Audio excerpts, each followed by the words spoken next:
안녕하세요. 오늘도 강의를 시작하도록 하겠습니다. 지난 시간에 액티비티를 만드는 것까지 하였고요. 우리가 힘들게 타이핑을 쳐서 만들었습니다. 오늘은 이제 액티비티를 조금 쉽게 만드는 법과 그 다음에 액티비티들의 타입들에 대한 속성, 그 다음에 컨스트레인 항목들, 이런 것들에 대한 전반적인 내용을 다뤄보도록 하겠습니다. P6는 엑셀을 통해서 주고받고가 가능합니다. 그런데 여러분들이 만약에 어떤 회사에 입사를 하게 된다 그러면 입사 지원서라는 양식에다가 쓰셔야 될 겁니다. 그래야지만 그 회사에서 그 입사 지원서를 받아줄 거거든요. P6도 마찬가지입니다. 엑셀에 있는 데이터를 가져오려면 자기가 원하는 양식에 작성을 해줘야지만 받아들이게 됩니다. 그런데 문제는 도대체 프리마베라가 어떤 양식을 요구하는지 알지를 못하기 때문에 우리는 임의적으로 작성할 수가 없습니다. 여러분들이 어떤 회사에 입사하기 위해서 입사지원서를 그 회사 들어가서 다운받아서 작성하듯이 P6도 그 프리마베라에 들어와서 그 양식을 다운받아서 작성하시면 됩니다. 자, 그래서 한번 엑셀을 통한 액티비티 입출력을 해보도록 하겠습니다.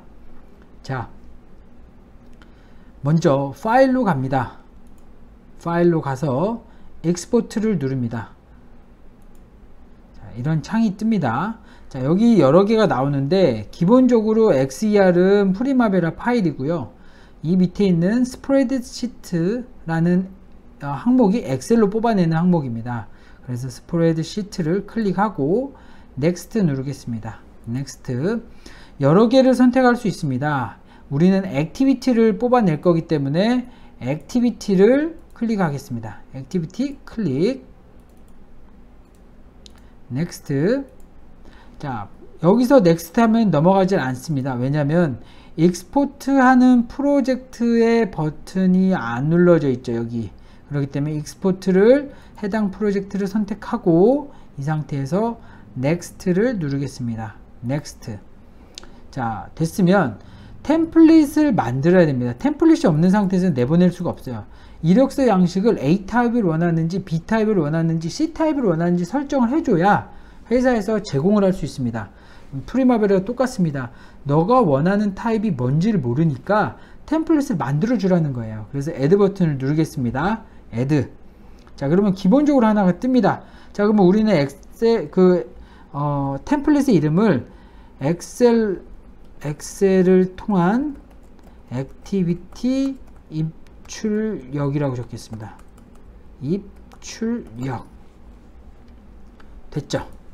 자, 엑셀을 통한 액티비티 입출력이라는 제목으로 템플릿을 만들 건데 여기서 중요한 것들이 어떤 게 있냐면 액티비티 아이디와 액티비티 네임이 제일 중요합니다. 액티비티 아이디 기준으로 엑셀에서 데이터를 갖고 올 때 프리마베라는 기본적으로 액티비티 아이디를 기준으로 그 값들을 다 끌고 옵니다. 그러니까 액티비티 아이디가 없으면 자료가 들어가질 않습니다. 그리고 우리는 액티비티를 만들 거기 때문에 액티비티 아이디와 액티비티 네임만 있으면 됩니다.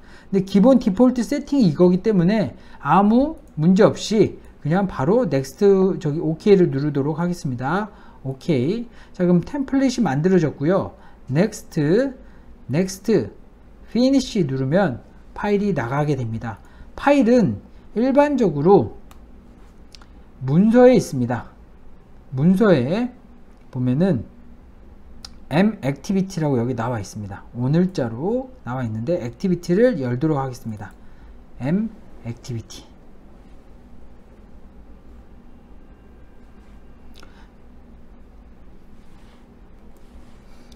자, 엑셀을 열었더니 이러한 형태로 나옵니다.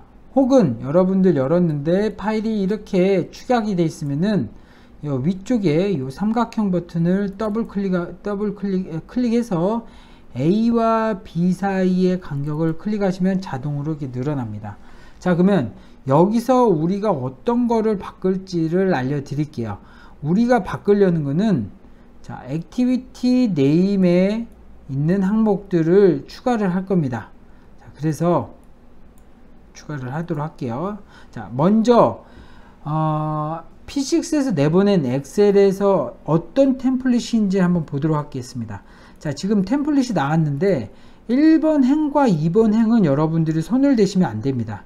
이거는 프리마베라에서 요구하는 코드 값이기 때문에 저거를 건들게 되면은 들어가질 않습니다.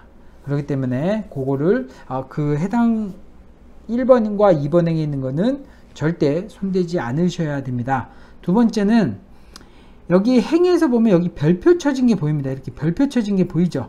별표 쳐진 것들은 제가 여기서 아무리 숫자를 바꿔도 바뀌지가 않습니다. 왜냐면 이 별표 쳐진 것들은 컴퓨터가 계산하는 항목이기 때문에 바뀌지가 않습니다. 그래서 별표 친 거는 굳이 안 바꾸셔도 상관없다라는 말씀을 전해드립니다. 자, 그러면 우리는 엑셀을 통해 액티비티를 만들 거기 때문에 제일 밑으로 내려갑니다. 제일 밑으로 내려가서 액티비티를 만들겠습니다. 엑셀을 통한 액티비티 입력 1번, 그 다음에 2번, 3번 이렇게 만들겠습니다. 1번, 2번, 3번. 자, 만들었죠. 자, 이 상태에서 저장을 해서 프리마베라에다 집어넣으면 들어갈까요? 안 들어갈까요? 그렇습니다. 안 들어갑니다. 왜냐면 아까 서두에서 말씀드렸듯이 프리마베라는 액티비티 아이디를 기준으로 모든 데이터를 불러드립니다. 근데 엑셀을 통한 액티비티 입력이라고 만든 부분에 액티비티 아이디가 없기 때문에 들어가지 않습니다. 그럼 여기다가 액티비티 아이디를 만들어 주시면 되는데 고유의 넘버 값을 만들어 주셔야 됩니다. 그래서 우리는 여기다가 AA010이라고 해보겠습니다. AA010.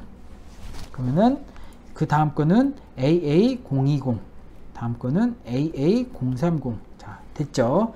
자, 이 상태만 넣어도 들어가긴 합니다. 다만 이 상태에서 넣으면 WBS의 위치가 없기 때문에 제일 루트상으로 올라가게 될 겁니다. 자, 그래서 요거 두 개만 일단 집어넣고 입력을 할 건데요. 만약에 예를 들어 엑셀에서 내가 액티비티 아이디가 잘못됐다고 생각해서 여기서 바꾸면 어떻게 될까요? 엑셀에서 액티비티 아이디를 바꿔서 입력을 하게 될 경우 프리마베라는 새로운 액티비티 아이디가 생겼기 때문에 그 새로운 액티비티 아이디에 들어있는 정보를 새로운 액티비티로 만들어 버립니다. 그래서 절대 엑셀에서는 액티비티 아이디를 수정하지 않습니다. 엑셀에서 액티비티 아이디를 수정하는 순간 여러분들은 새로운 액티비티가 생성된 것을 보실 수가 있을 겁니다. 그래서 액티비티 아이디는 프리마베라에서 직접 수정을 하시고 엑셀에서는 액티비티의 이름, 듀레이션 뭐 이런 것들을 수정하시면 되겠습니다. 자, 이 두 개가 완료됐다면 저장하겠습니다. 그대로 저장하고 닫도록 하겠습니다. 닫겠습니다. 자, 그러면 이제 갖고 오겠습니다. 프리마베라에서 파일 임포트로 가겠습니다. 파일에서 임포트. 자, 여기서 우리는 갖고 올 건데 무슨 파일을 갖고 올 거냐? 자, 엑셀 파일을 갖고 올 거죠. 엑셀 파일을 갖고 올 거기 때문에 우리는 엑셀을 클릭합니다. 엑셀을. 자, 그리고 넥스트 가겠습니다. 넥스트. 자, 파일을 선택해야 되니까 당연히 요 파일이 선택돼야 되죠. 탭 다운 버튼 눌러서 M 액티비티를 찾아냅니다. 자, M 액티비티 찾아냈죠. 자, 이 상태에서 넥스트 누르겠습니다. 넥스트. 자, yes를 누르면 보시는 것과 같이 이쪽 칸만 활성화가 됩니다. 그 이유는 우리가 이전에 익스포트를 할 때 이 값만 체크를 했기 때문에 컴퓨터에서는 이 값만 필터링을 해서 이 값만 갖고 오겠다라는 겁니다. 그래서 클릭. 자, 넥스트 누르겠습니다. 넥스트. 자, 임포트를 할 건데 어디다 할 거냐? 임포트 투 어디다 할 거냐인데, 자, 임포트 투 클릭하겠습니다. 더블 클릭.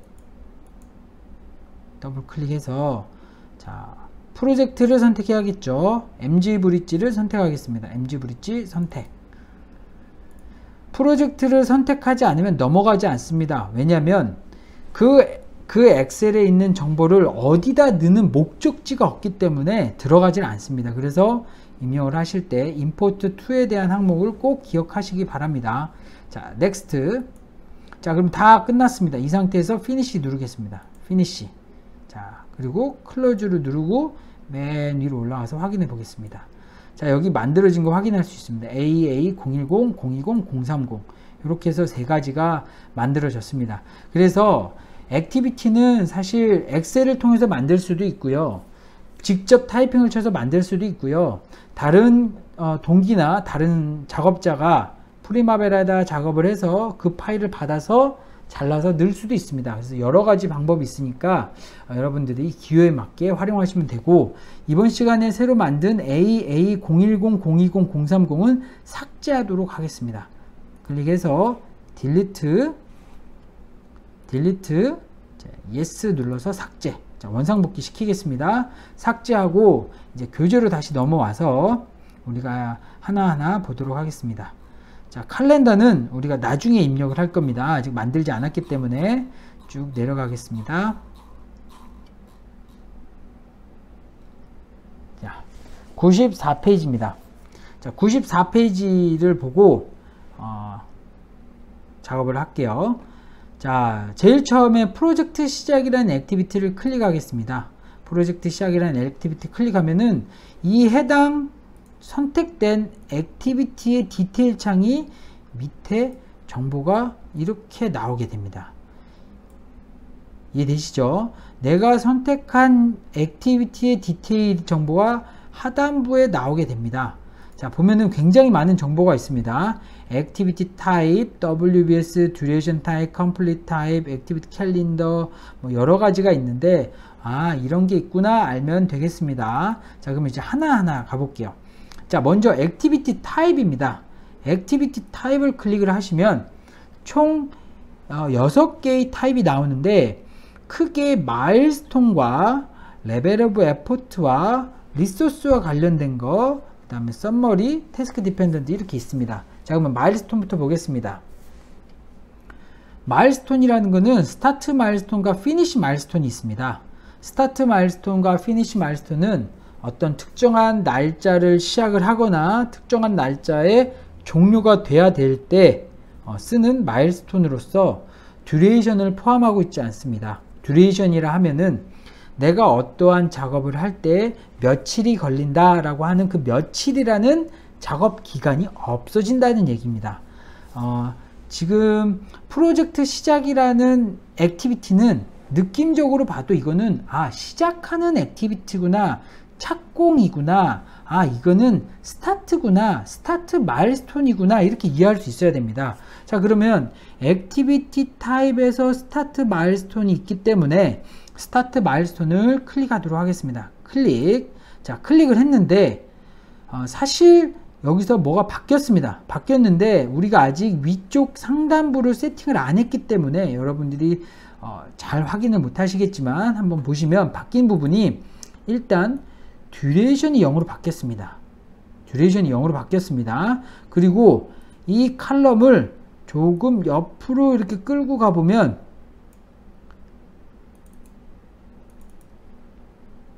또 뭐가 없냐면 종료 날짜가 없어졌습니다. 그 이유는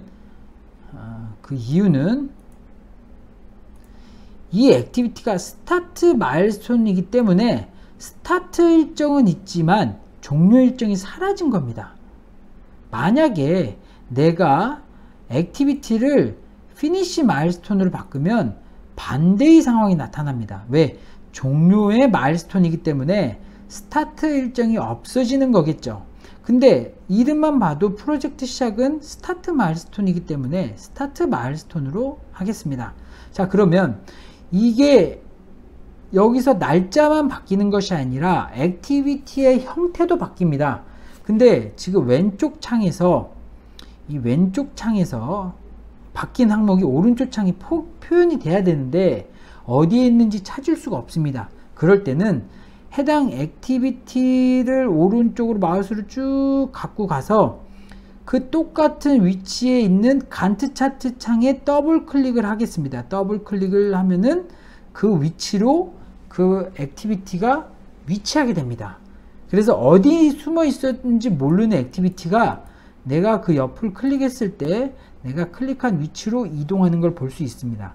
그리고 마일스톤으로 바꿨더니 여기에 점으로 바뀐 거를 볼 수 있습니다. 점으로. 그러니까 P6 상에서 점으로 표현된 거는 마일스톤이라는 이야기가 되겠습니다. 자, 여기까지 이해가 되셨으면은 우리 다른 액티비티도 한번 수정을 해보도록 하겠습니다. 자, 프로젝트 종료는 무슨 마일스톤일까요? 시작과 다르게 종료니까 당연히 피니시 마일스톤일 겁니다. 피니시 마일스톤 선택.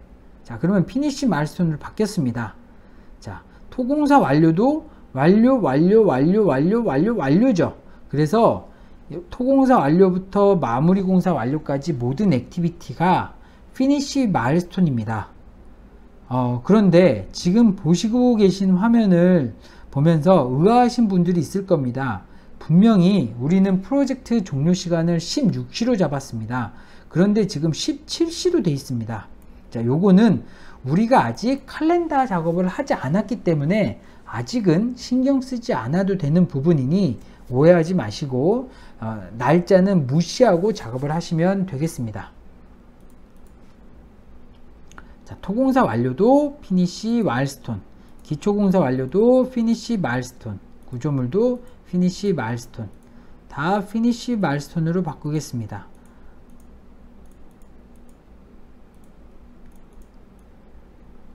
자, 이렇게 바꿨습니다. 자, 그러면 마일스톤은 다 끝났습니다. 자, 액티비티 타입 중에 벌써 여러분들은 피니시 마일스톤과 스타트 마일스톤을 끝냈습니다. 자, 끝냈고요. 그 다음에 두 번째 나오는 타입을 보겠습니다. 레벨 오브 에포트라는 이런 액티비티가 타입이 있습니다. 요거는 뭘 의미하냐면 여러분들 캠핑 요새 많이들 갑니다. 캠핑을 가면은 보통 이제 하와이나 이런데 놀러 가거나 뭐 캠핑은 아니지만 아니면 캠핑장에 가면 이런 나무가 있고 나무에다가 이런 걸어서 쓰는 침대 혹시 보신 적 있으신가요? 자, 이러한 침대를 우리는 해먹이라고 부릅니다. 해먹이라고 불러요. 해먹은 나무와 나무 사이에 끈을 연결해서 쓰는 침대로서 나무와 나무 사이가 멀어지면 그 길이에 맞춰서 조정하면 됩니다. 나무와 나무 사이가 가까우면 줄을 짧게 만들고 나무와 나무 사이가 멀면 줄을 넓게 넓히면 됩니다. 자, 레벨 오브 에포트는 해먹 액티비티라고 부르는 액티비티의 잠시만요. 액티비티의 일종입니다. 그래서 액티비티 타입 중에 레벨 오브 에포트라는 것은 우리가 흔히 해먹 액티비티로도 부르고 레벨 오브 에포트라고 부르기도 합니다. 자, 이 액티비티는 자기 스스로가 듀레이션을 갖고 있지 않습니다. 남한테 의존을 해서 남의 공사 일정이 늘어지면은 나도 늘어지고 남의 공사 일정이 줄어들면 나도 줄어듭니다. 그러니까 즉 자기는 실제적인 공사가 아니고 지원하는 어떠한 하나의 간접비라든지 보험이라든지 가설 장비 같은 것들에 해당되게 됩니다. 골조공사가 만약에 골조공사가 10개월이 예상됐는데 5개월 만에 끝났으면은 거기에 걸려있는 가설은 자기가 듀레이션을 주장하지 않기 때문에 10개월짜리가 5개월로 줄어들었기 때문에 자기도 따라서 5개월로 줄어들 수 있습니다. 자, 이러한 거를 해먹 액티비티라고 하는데요. 굉장히 주의해야 될 게 가끔 해외 공사에서는 해먹 액티비티를 금지하는 사례가 종종 있습니다. 제가 샘플을 하나 보여드리겠습니다. 자, 지금 보고 계신 내용은 해외 건설 공사의 입찰 안내서 중에 하나입니다. 자, 입찰 안내서 중에 하나인데 지금 버튼을 누르면서 갑자기 움직여서 잠깐만요. 자, 요거를 확대해서 보여드리면 뭐라고 되어 있습니까? not use 해먹 activity라고 되어 있습니다.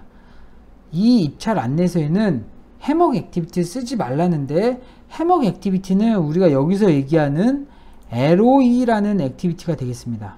LOE, 레벨 오브 에포트가 곧 해먹 액티비티입니다. 그래서 가끔 이렇게 발주처에서 사용하지 못하게 하는 경우가 있기 때문에 여러분들은 액티비티 타입의 레벨 오브 에포트를 쓰실 때는 꼭 입찰 안내서를 확인하시고 작업을 하셔야 된다는 것을 명심하시기 바랍니다. 자, 다시 교재로 넘어와서, 자, 액티비티 타입의 레벨 오브 에포트까지 설명을 드렸습니다. 그러면 이제 남아있는 게 리소스 디펜던트, 태스크 디펜던트, WBS 썸머리가 있습니다. 일단 리소스 디펜던트는 어떤 식의 타입이냐면, 제가 가정을 하나 하겠습니다. 우리나라에 땅을 팔 수 있는 장비가 딱 한 대만 있습니다.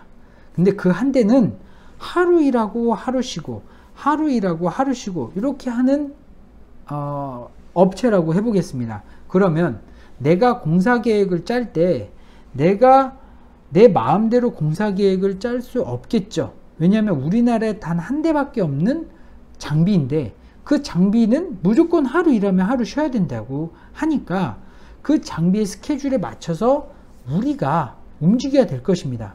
그럴 때 리소스 디펜던트를 걸어두고 칼렌더를, 리소스 캘린더를 적용을 따로 하게 되면 그 액티비티는 우리가 일반적인 달력이나 일반적인 그 스케줄에 적용되는 것이 아니라 리소스에 특화되어 있는 리소스에 특화되어 있는 달력이나 불능이를 적용받는 액티비티가 된다는 것이고요. 그 다음에 태스크 디펜던트라는 액티비티는 기본적으로 P6에서 사용하는 거의 대부분의 액티비티 타입이 태스크 디펜던트의 타입입니다. 그래서 일 중심의 타입이기 때문에 그 액티비티는 일과 일 사이에 영향을 받는 그런 액티비티가 되겠습니다. 자, 마지막으로 WBS 썸머리 같은 경우는 지금 액티비티가 이렇게 표현이 되는데 WBS 썸머리로 바꿔두면은 사실 썸머리밖에 안 나옵니다. 그래서 WBS 썸머리는 잘 쓰지 않고요. 아까 앞전에서 말씀드린 것처럼 우리 그룹 앤 솔트라는 곳에서 여기서 show summary only만 누르면 액티비티는 표현되지 않고 WBS 단위로만 나오기 때문에 이것을 쓰는 게 더 유용합니다. 그래서 액티비티 타입은 이런 거를 설명을 드렸고요. 그 다음에 이제 constraint 항목이 나옵니다. 자, 마일스톤 프로젝트 시작을 클릭한 상태에서, 자, 우리 탭에서 두 번째 탭으로 넘어가겠습니다. 두 번째 탭으로 넘어가면은 수많은 항목들이 나오는데, 기본적으로 듀레이션 항목, 듀레이션 항목, 스테이터스 항목, 그 다음에 컨스트레인 항목, 그 다음 마지막에 유닛에 대한 항목, 이렇게 크게 네 가지가 나옵니다. 자, 왼쪽에서 나오는 듀레이션 항목은 계획이 며칠인데 실행이 며칠이고, 그래서 잔여가 며칠이고, 그래서 종료했을 때 며칠이고, 요런 값들이 나오고요. 스테이터스에는 시작을 했을 때 클릭을 하고, 종료를 하게 되면 클릭하고, 실적에 대한 내용이 들어갑니다. 그러면 자동으로 퍼센트까지가 나오고, 레이버 유닛 같은 경우는 내가 예산이 얼마인데 얼마를 썼고 얼마가 남았어 라는 이러한 금액이나 이런 레이버에 대한 유닛이 나오는 쪽입니다. 마지막으로 컨스트레인에 대한 거는 문자 그대로 구속 조건입니다. 제약 조건입니다. 제약 조건인데 프라이머리 컨스트레인이라고 그래서 그 액티비티가 갖는 구속 조건을 여기서 선정할 수 있습니다. 자, 구속 조건을 한번 보도록 하겠습니다. 클릭을 하면은 as late as possible, mandatory start, start on or after, start on or before 이렇게 있습니다. 이것은 스타트에 대한 얘기만 나오죠. 그 이유는 제가 선택한 액티비티가 스타트 마일스톤이기 때문에 종료가 없어서 그렇습니다. 만약에 제가 종료 마일스톤을 클릭한 상태에서 프라이머리 컨스트레인트 연결하면 다 피니시 얘기만 뜹니다. 만약에 제가 일반 액티비티를 선택한 상태에서 컨스트레인을 열면은 스타트나 피니시 둘 다 나오는 것을 볼 수 있습니다. 자, 근데 컨스트레인은 기본적으로 컴퓨터가 계산하는 것을 막고 사용자가 임의로 주어지는 값이기 때문에 그것 또한 제한하는 경우가 굉장히 많습니다. 일반적으로 마일스톤을 제외하고는 컨스트레인을 잘 쓰지 않는 게 일반적이나 입찰 안내서에서 쓸 수 있게 해준다거나 특별한 조건에 따라서 반영할 수 있으면 그걸 그대로 따라하는 것이 좋겠습니다. 자, 그러면 프로젝트 시작 같은 경우는 우리가 최초 프로젝트 개요 때부터 우리 프로젝트의 시작 날을 정해놨습니다. 자, 언제였냐면 2011년 1월 2일 날 시작해야 된다라는 게 입찰 안내서에 적혀져 있습니다. 그렇기 때문에 이 액티비티 프로젝트 시작이라는 액티비티는 무조건 2011년 1월 2일 날 시작을 해야지만 됩니다. 자, 그러면 컨스트레인에서 그걸 찾아보겠습니다. 컨스트레인 클릭을 하면은 맨데토리 스타트라는 항목이 있습니다. 강제로 무조건 시작을 하세요 라는 명칭이고요. 이거를 누르겠습니다. 누르면 맨데토리 스타트라는 항목이 선정이 되고 변경된 게 여기 날짜에 별표가 생겼습니다. 맞습니다. 컨스트레인을 적용을 하면 이 컨스트레인 때문에 여기에 이렇게 별표가 표시가 되게 됩니다.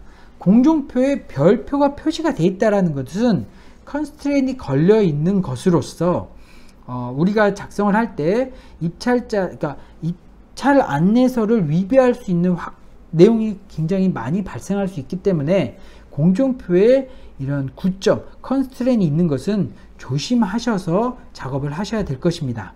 자, 그러면 맨데토리 스타트에 우리 며칠이었죠? 데이트는 2011년 1월 2일이었습니다. 그래서 탭 다운 버튼 눌러서 지저분하니까 지우겠습니다.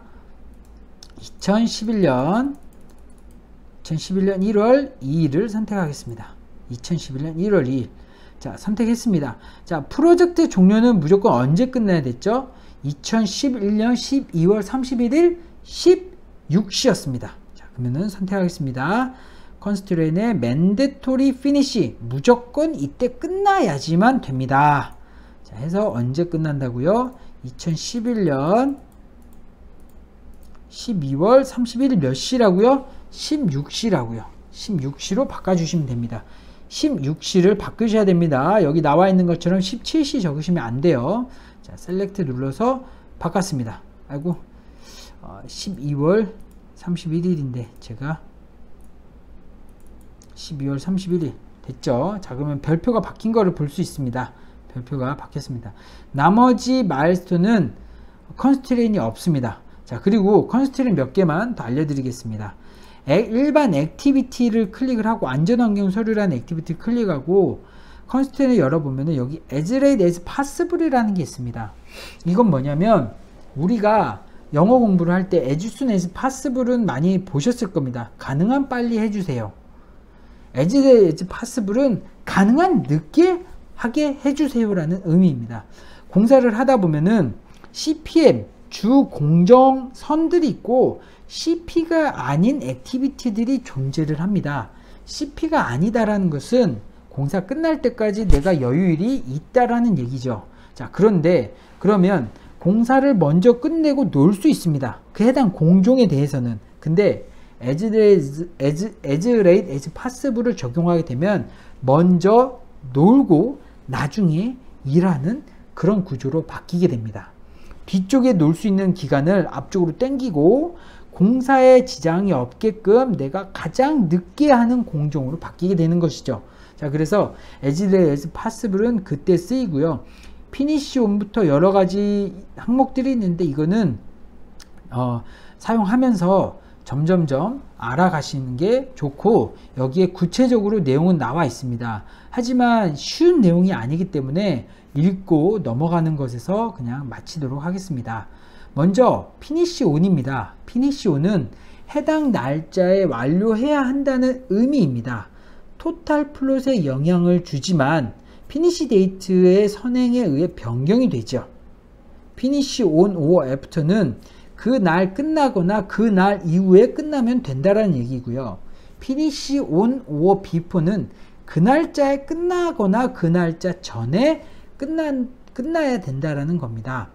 mandatory finish, mandatory start는 지금 보신 것처럼 강제적으로 그날 시작을 하거나 그날 끝나야지만 된다라는 것이고요. start on or after, start on or before 등 다 같은 이야기가 되겠습니다. 자, 오늘은 이 액티비티 타입까지 설명을 드렸는데 하나만 더 하고 오늘 마치도록 하겠습니다.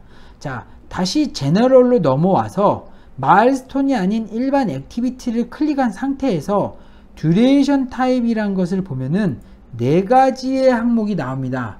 자, 기본적으로는 Fixed Duration and Unit을 사용하지만 경우에 따라서는 다른 값으로 변경할 수도 있습니다. 하지만 여러분들이 초보라고 그러면은 기존에 들어있는 세팅 값을 변경하지 않으실 것을 추천드립니다. 자, 내용을 간단하게 보겠습니다. 우리가 계획 공정표를 짤 때 물량이 없습니다.